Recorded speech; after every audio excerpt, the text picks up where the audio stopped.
most First Amendment cases, I would say, especially in the mid-century, proceed out of the attempt to ban pornography.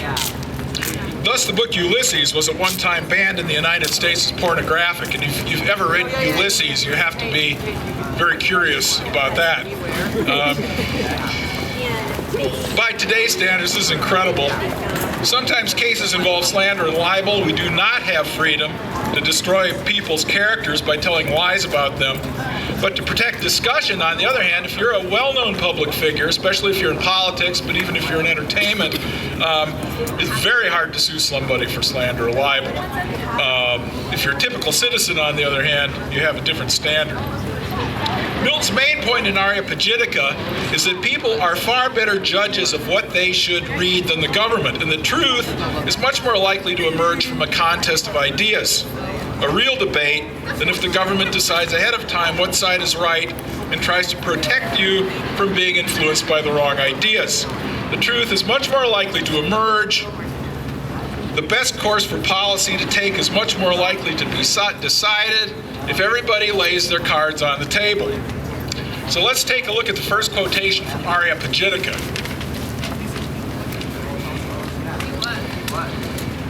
Number 1, who kills a man kills a reasonable creature, God's image. But he who destroys a good book kills reason itself, kills the image of God, as it were, in the eye. Many a man lives a burden to the earth, but a good book is the precious lifeblood of a master spirit, embalmed and treasured up on purpose to a life beyond life. 'Tis true, no age can restore life, whereof perhaps there is no great loss.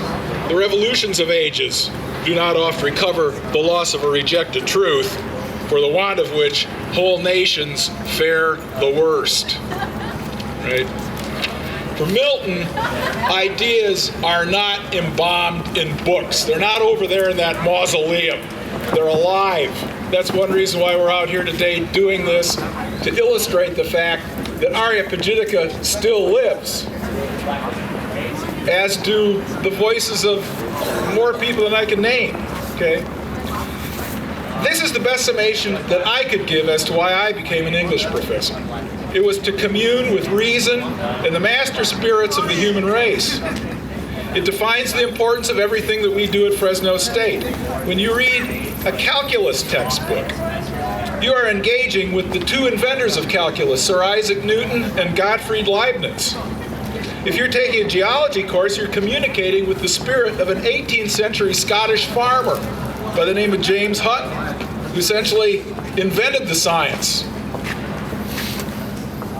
Homer, Plato, Aristotle, Dante, Shakespeare, Goethe, Dostoevsky, Camus, John Milton.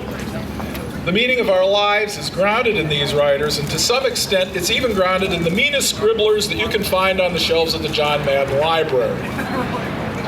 The various departments of knowledge at Fresno State help put you into contact with these master spirits, which I hope happens in English 147 this semester. Now, exposure to a broad range of master spirits occurs when you have a broad range of interests and viewpoints on the faculty, and when the faculty decides on curriculum as it is supposed to. It has often bothered me that the one place where diversity really matters to the intellectual life, in a diversity of classes taught and viewpoints offered, that our own academic orthodoxies and creeds can lead to narrowness.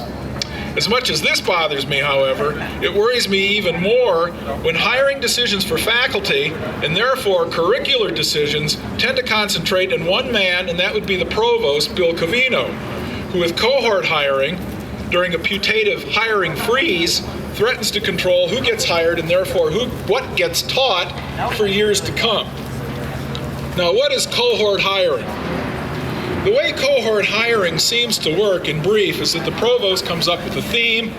Could be water resources. Like diversity is one of this year's cohorts. I have no idea what that could mean, since diversity hiring has been going on here for 25 years, ever since I've been here. To get these hires, departments and schools have to advertise for someone who fits into the cohort to get the provost's permission to hire. As a carrot to hire a cohort faculty member, the provost promises to pay, and here no one seems quite sure what that amount is, either 50% of the first year's salary or 50% of the faculty member's salary in perpetuity. I've heard both. None of the deans wanted to hire under that kind of cohort restraint. None of the department chairs wanted to. And none of them can resist it. None of them can resist it because that's the way that you get a hire in a time of serious budget difficulty. So they go for it. I wish they'd all say no. I wish starting today they would turn down every single cohort hire forever. They could do it. The faculty, on the other hand, has a good handle on who it needs to hire. Plant science, for instance, is situated in one of the biggest nut and citrus producing areas on the planet. For 4 years, they've wanted to hire a professor of pomology, a fruit and nut specialist. Instead, they have to settle for a cohort hire in irrigation and water management, which is not their biggest priority. Why does the provost, whose background is rhetoric, know more about plant science than plant science? If English decides it desperately needs a secondary education specialist or a Shakespearean even, since the three of us who teach it are bound to retire sometime within the, not that far off, we might have to take what's ever available to fit into a cohort. We'll put together a hippogriff or a griffin of some sort to meet the requirement, which I understand departments are doing. They're not dumb. They'll come up with something that looks like a cohort hire description and try to get what they want in the process. The first part of the problem is that the provost just doesn't know more than the faculty about what curricular needs are. But the second is that he is way out of the boundaries of his job description in this incursion into hiring. Once again, curriculum and instruction is the responsibility of the faculty. This year there are 28 searches in process for new professors. That's a head scratcher, isn't it? We've got a hiring freeze, but we've got 28 searches in process. 6 to 7 are cohort hires. That's an immense impact. There might be a good place for this kind of hiring if the initiative came from departments working together. And it's well within the provost's brief to make constructive suggestions for hiring into cohort groups, especially when there's an established interest in the faculty, as there may very well be in water issues, and an interdisciplinary problem to tackle. But the extent to which this is going on more than trespasses on a function properly left with the faculty, it actually stomps all over it. It's particularly bad during a putative hiring freeze when this is the only way you can get, well, not the only way, but one of the major ways you can get hires. And the faculty wants to, if the faculty wants to survive as a genuine voice in the university, rather than a rubber stamp, it has to draw the line right there. It has to be drawn this semester in the academic senate. Let's go to quote number 2.